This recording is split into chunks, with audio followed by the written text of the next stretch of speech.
Bersyukur itu adalah penanda yang dahsyat. Bahkan saya sering kali mengatakan rahasia hidup berkelimpahan adalah bersyukur.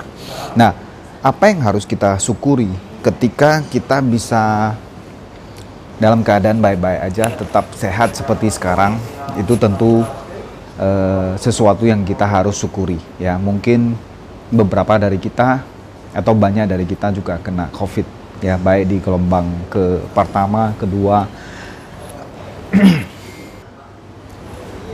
untuk varian Delta, dan juga ada yang kena pada saat Omicron, banyak yang kena. Tetapi kalau kita masih bisa bertahan sampai hari ini, kalau kita masih bisa bernafas, berbaik-baik aja hari ini, tentu ada sesuatu yang kita harus syukuri.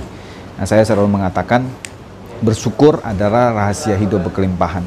Bayangin Bapak Ibu, berapa banyak hal yang kita harus syukuri, hal yang kita bisa syukuri dalam hidup kita, ya. Misalnya kalau kita bangun pagi dan masih bisa terus bernafas, masih bisa senyum, bahkan masih bisa meneteskan air mata, itu adalah sesuatu yang pantas kita syukuri. Pertanyaannya adalah berapa kali dalam sehari Anda mengucap syukur, ya. Contoh, Anda bangun pagi masih dikasih bisa bernafas, masih bisa menghirup nafas, atau dikasih hidup satu hari lagi. Tentu itu adalah sesuatu yang kita harus syukuri. Kita masih bisa bernafas, kita masih bisa melihat orang-orang yang kita sayangi, orang-orang di sekitar, di rumah kita. Itu adalah sesuatu yang kita syukuri. Nah, saya belajar tentang satu hal. Semakin Anda banyak bersyukur, maka Anda akan semakin diberikan kelimpahan, semakin diberikan banyak hal untuk Anda syukuri. Jadi bersyukur itu adalah sebuah kesadaran.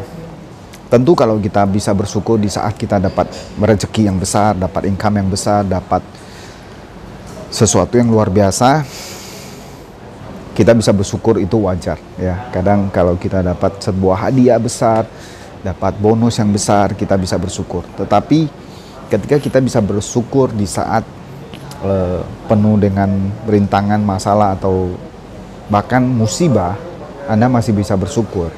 Anda adalah orang yang hebat, luar biasa, ya. Contohnya apa? Contohnya misalnya seseorang pada saat kena COVID, terus lagi isoman seorang diri di sebuah tempat, di rumah atau di hotel, dan masih bisa bersyukur. Saya rasa itu sesuatu yang luar biasa. Apa yang kita syukur? Mungkin Tuhan kasih kita waktu untuk istirahat. Mungkin selama ini kita kerja terlalu keras, kita bahkan tidak ada waktu quality time untuk diri sendiri. Dan ketika kita kena COVID, kita dikasih waktu seminggu, 2 minggu untuk bisa istirahat, bisa quality time untuk diri sendiri. Mungkin Anda bisa setting goal, set up kembali hidup Anda, tujuan hidup Anda yang sebenarnya apa. Mungkin selama ini Anda sibuk, kita sibuk banyak hal-hal yang tidak perlu, kita sibuk dengan agenda orang lain, kita sibuk mengerjakan atau sibuk meeting, sibuk banyak kegiatan, ya, banyak komunitas dan sebagainya. Dan ada saatnya kadang kita menganalisa dan kita mulai mengurangi hal-hal yang tidak perlu. Misalnya selama orang kena COVID dan sebagainya, orang tidak banyak akses sosial media atau berhenti dari semua sosial media, bahkan WhatsApp dan sebagainya. Nah, itu akan memberikan banyak waktu untuk kita bisa berpikir, bisa kontemplasi, bisa berdamai dengan diri sendiri, dan lebih banyak melakukan analisa. Dan saya yakin setelah itu Anda bisa belajar banyak hal. Anda bisa mulai lebih menghargai kehidupan ini. Anda juga mulai menghargai orang-orang di sekitar Anda. Kita mulai sadar bahwa hidup ini tidak abadi, ya. Orang-orang di sekeliling kita bisa aja kapan aja tiba-tiba meninggalkan kita. Sehingga ketika ada orang-orang yang di sekeliling kita, keluarga kita akan lebih menghargai. Teman-teman di sekeliling kita, saya yakin tidak sedikit juga yang kehilangan orang-orang yang paling disayangi, orang tua, saudara, teman dekat tiba-tiba meninggalkan kita selama 2 tahun pandemi ini. ya, dan tentu kita akan belajar lebih menghargai setiap orang-orang di sekeliling kita. Nah, di situ kita bersyukur sehingga kita bisa menghargai pertemanan kita. Kita dikasih waktu selama ini, mungkin kita nggak pernah sadar, kita take it for granted ya, setiap hari bangun pagi biasa, setiap hari bisa bernafas itu biasa, kita tidak sadari. Tapi ketika kita orang yang kena COVID bisa merasakan makanan, cita rasa makanan itu pun kita sudah syukuri. Bagi orang yang kena COVID positif tidak bisa merasakan atau sesak nafas dan sebagainya, sehingga setiap hari kita bisa nafas dengan lega, kita bisa nafas dengan normal, itu ada sebuah nikmat yang sangat luar biasa. Jadi intinya banyak sekali hal yang kita harus syukuri, dan kadang kita tidak sadar, kita tidak menghargainya ketika itu masih ada sama kita. Ketika itu sudah tidak ada sama kita, maka baru mulai kita menghargai. Maka ada satu kata-kata bijak mengatakan adalah, apa yang Anda syukuri, ya, itu akan semua ditambahkan kepadamu. Bahkan apa yang tidak Anda syukuri, itu akan sometimes itu akan diambil kembali daripadamu, sehingga satu titik itu membuat Anda sadar bahwa Anda selama ini ternyata Anda memiliki dan Anda tidak menghargainya.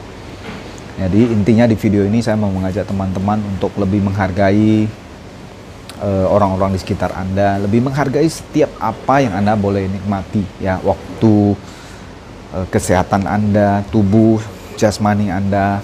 Kalau Anda masih baik-baik aja, Anda masih bisa bernafas, Anda masih bisa makan, Anda bisa merasakan cita rasa makanan, bahkan Anda masih punya kesedihan atau terhimpit masalah dan sebagainya, Anda masih bisa meneteskan air mata, itu harus Anda syukuri. Sehingga apa yang Anda syukuri itu akan dilipat gandakan, ditambahkan kepadamu. Dan apa yang Anda tidak syukuri, sometimes akan diambil dari kita. Ya, so teman-teman, kita harus belajar bersyukur, mensyukuri semua hal. Nah, sehingga ketika kita mulai belajar bisa mensyukuri apa yang kita punya, mendadak kita tahu bahwa kita diberikan banyak, ya. Dulu saya dari satu keluarga yang biasa, keluarga yang kita ngomong menengah ke bawah atau miskin lah. Dulu kita selalu mengeluh, kenapa teman punya ini, saya nggak punya, kenapa teman punya sepeda, punya motor, saya nggak punya, saya naik sepeda waktu itu, kenapa teman punya mobil, saya belum punya, dan sebagainya. Kita komplain. Tapi ketika saya dewasa, ketika saya belajar, saya tahu setiap kondisi kita dipersiapkan Tuhan dengan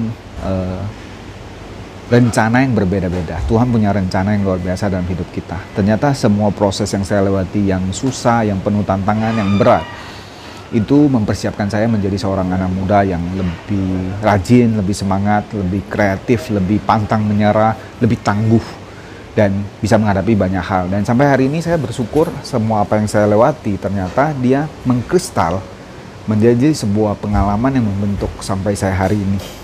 Bisa jadi seorang motivator, bisa jadi seorang public speaker, bisa jadi seorang pemimpin, bisa jadi seorang business coach yang bisa melatih banyak orang. Dan kadang pengalaman-pengalaman yang saya lewati ini bisa membantu banyak orang. Apa yang saya lewati, apa yang susah, apa yang berat, tantangan-tantangan yang saya hadapi, kadang itu bisa menginspirasi pada saat saya meng-coaching orang. Saya bisa menceritakan apa yang saya pernah alami dan sebagainya. Jadi tidak hanya sebagai sebuah motivasi, tapi sebuah experience, pengalaman yang saya bisa cerita secara live kepada teman-teman. Ya, jadi saya bersyukur atas semua proses yang saya lewati, di mana saya dilahirkan, proses kesusahan dan sebagainya, itu ditempa bagaikan bejana, ditempa oleh Sang Pencipta menjadi sebuah bejana yang luar biasa. Nah, tugas kita harus menjadi seorang yang siap dibentuk, seperti bejana yang siap dibentuk sesuai dengan rencana Sang Pencipta kita, ya. Dan tugas kita adalah memantaskan diri, dan terlebih daripada itu menikmati setiap proses yang kita alami, dan kita juga bisa bersyukur atas setiap berkat karunia, setiap hal yang kita boleh nikmati, baik atau buruk. Kita lihat dari sisi positifnya, maka semua itu mendatangkan kebaikan buat kita, ya. Semoga ini bisa bermanfaat dan bisa meneguhkan kepada teman-teman. Kalau Anda dalam keadaan baik-baik aja. Kalau Anda dalam keadaan semua normal, banyak berkat, banyak rezeki, ya luar biasa ya, puji Tuhan, puji syukur. Tapi kalau Anda dalam keadaan yang tidak baik, mungkin banyak tantangan, banyak masalah, terhimpit, ya carilah hal-hal yang Anda bisa syukuri, yang masih bisa Anda syukuri, sehingga semua itu akan semakin ditambahkan kepadamu dan Anda bisa keluar dari keadaan Anda yang tidak baik saat ini. Karena habis gelap terbitlah terang. Tidak mungkin selamanya malam gelap gulita. Dia akan muncul pagi hari, dia akan muncul fajar yang akan menyinari hidup kita, yang membuat hidup kita lebih baik, lebih berkualitas.